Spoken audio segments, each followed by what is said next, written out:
Assalamualaikum warahmatullahi wabarakatuh. Bismillahirrahmanirrahim. Alhamdulillahilladzi hadana li hadza wa ma kunna linahtadiya laula an hadanallah. Asyhadu an la ilaha illallah wa asyhadu anna Muhammadan abduhu wa rasuluh. Allahumma shalli ala sayyidina Muhammad wa ala alihi wa ashabihi ajma'in, amma ba'du. Sahabatku yang dimuliakan Allah Subhanahu wa taala, alhamdulillahirabbil alamin. Segala puji kehadirat Allah Subhanahu wa taala yang senantiasa melimpahkan kita banyak nikmat, banyak rahmat, hidayah, sehingga kita masih dalam keadaan sehat walafiat, zahiran wa batinan, amin ya rabbal alamin. Dalam Al-Quran surah Al-Baqarah ayat yang 155, Allah Subhanahu wa ta'ala berfirman, Bismillahirrahmanirrahim, walanabluwannakum bisyai'im minal khawfi wal ju'i wa naqsim minal amwali wal anfusi wasamarat wa basyiris sabirin. Dan kami Allah Subhanahu wa ta'ala pasti akan menguji kamu dengan sedikit ketakutan, kelaparan, kekurangan harta, menguji kamu dengan jiwa, dan menguji dengan buah-buahan yang dikurangi Allah Subhanahu wa ta'ala. Dan sampaikanlah kabar gembira bagi orang-orang yang senantiasa bersabar atas ujian Allah Subhanahu wa ta'ala tersebut. Firman Allah dalam surah Al-Baqarah ayat 155 ini menerangkan bahwa ujian atau cobaan itu pasti akan datang di setiap makhluk ataupun juga ciptaan Allah Subhanahu wa ta'ala, terlebih-lebih hamba-hambanya yang ada di dunia ini, terlebih manusia ini. Karena Allah Subhanahu wa ta'ala sudah berjanji bahwasanya Allah akan menguji.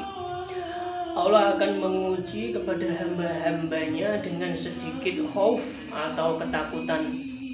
Sedikit khauf atau ketakutan dan kelaparan, dan menguji dengan mengurangi hartanya, mengurangi harta, menguji dengan sakit atau jiwanya, dan menguji atas buah-buahan ataupun atas segala pekerjaannya tersebut.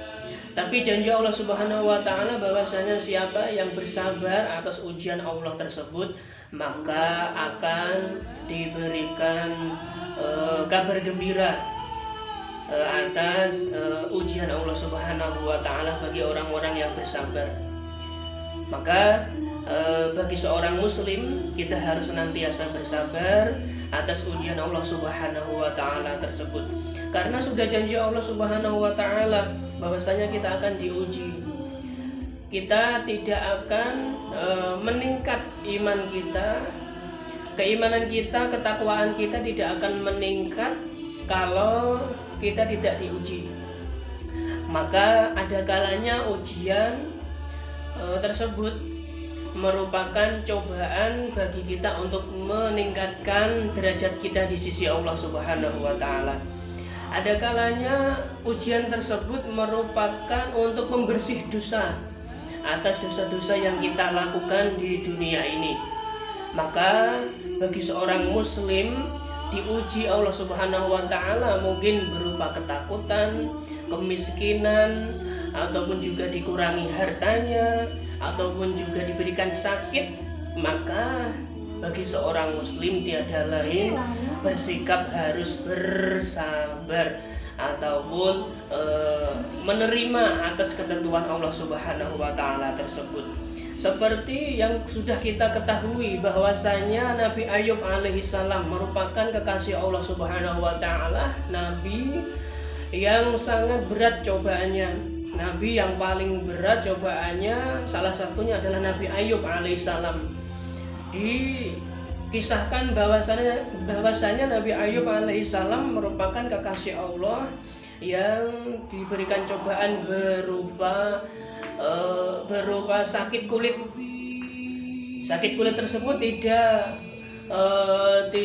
berupa sakit kulit biasa, tapi senantiasa sakit kulitnya tersebut sampai menggerogoti dagingnya, sampai dikisahkan sampai tinggal tulang belulang, tinggal hatinya saja.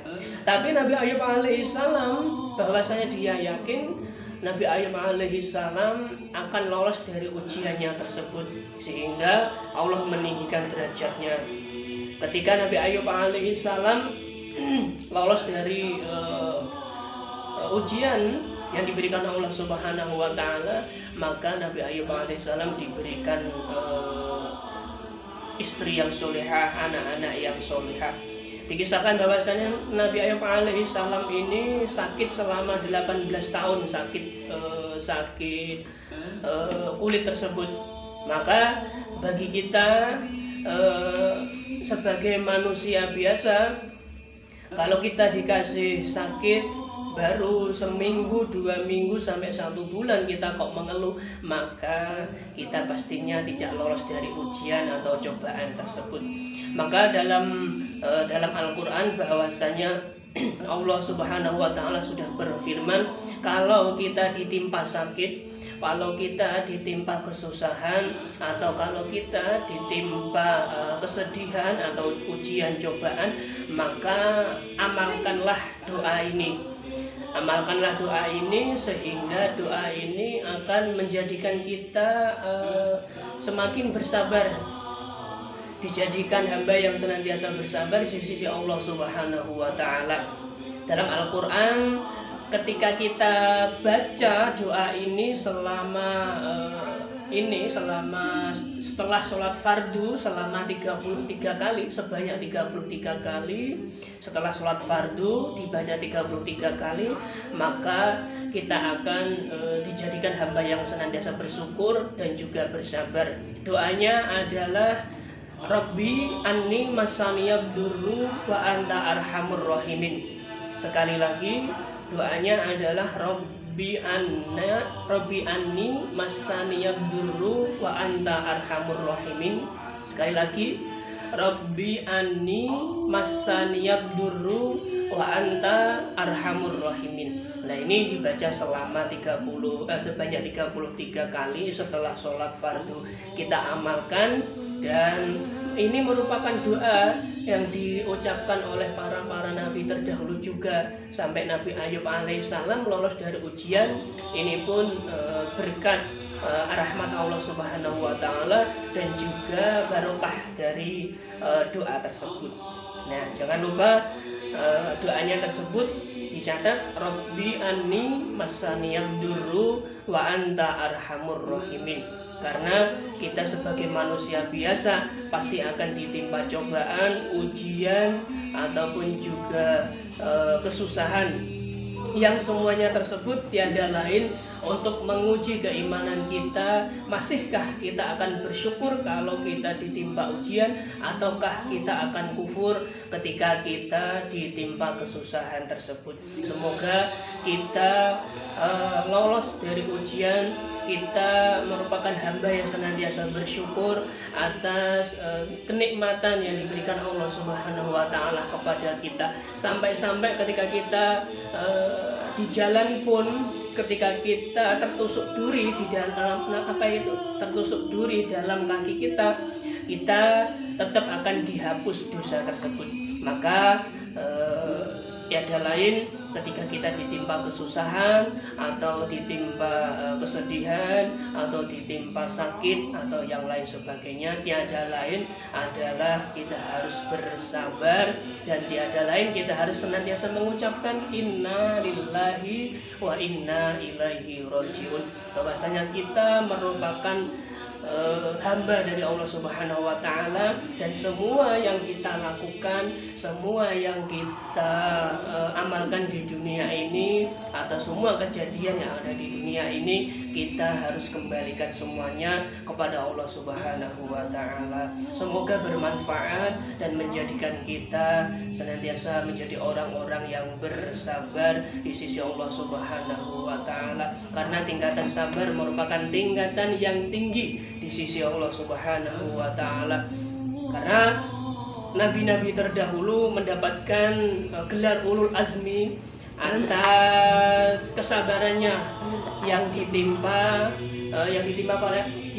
para nabi-nabi terdahulu, atas kesabarannya. Maka semoga ini menginspirasi bagi kita semuanya, bahwasanya kita harus senantiasa bersabar di sisi Allah Subhanahu wa Ta'ala. Semoga kita menjadi hamba yang senantiasa bersyukur, bersabar. Amin ya rabbal alamin. Al-afu minkum. Wassalamualaikum warahmatullahi wabarakatuh.